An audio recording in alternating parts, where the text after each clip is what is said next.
This is a ragtime left hand. This is a stride left hand.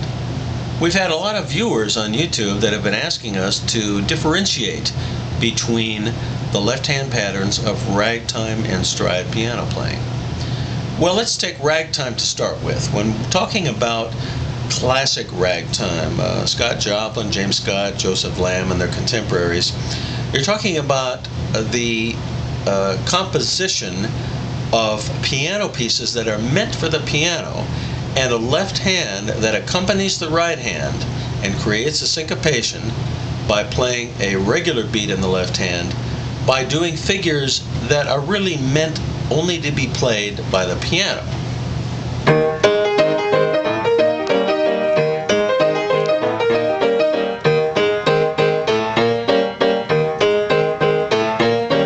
Now that left hand figure in the Maple Leaf Rag is not one that you would say imitates another instrument or maybe a group of instruments.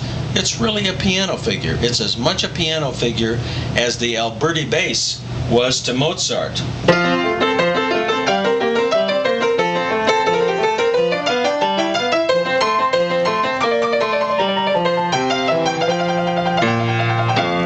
Where in order to create a left hand that carried the momentum of the piece forward while the melody took off as the lead, Mozart would alternate on a triad or another type of a chord.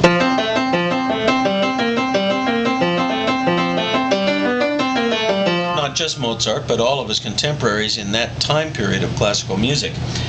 And I often compare the classic era of ragtime from the 1890s through World War I to the classic era of classical music, Mozart, Haydn, and Beethoven.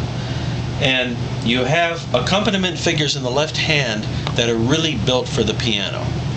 Now what about stride playing?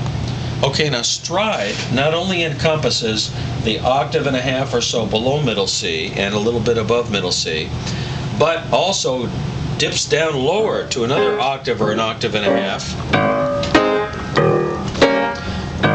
Now see, what I have here is a bass fiddle and a drum after beat, and a bass fiddle and a drum, or a bass fiddle and a guitar, and a bass fiddle and a guitar.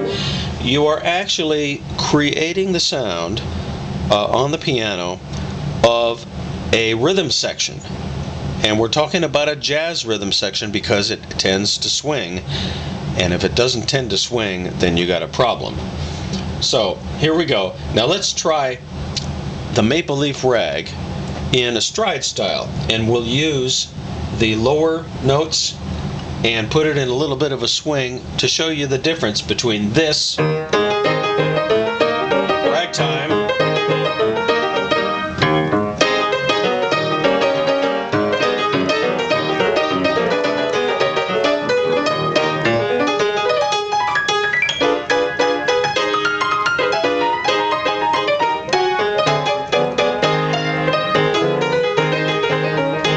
Now there's a little bit of a stride approach to the Maple Leaf Rag, which involves a lot of rhythmic variations with your basic tune, and also dips lower into the register to create more of a bass and drum sound in the left hand rather than just a piano figure.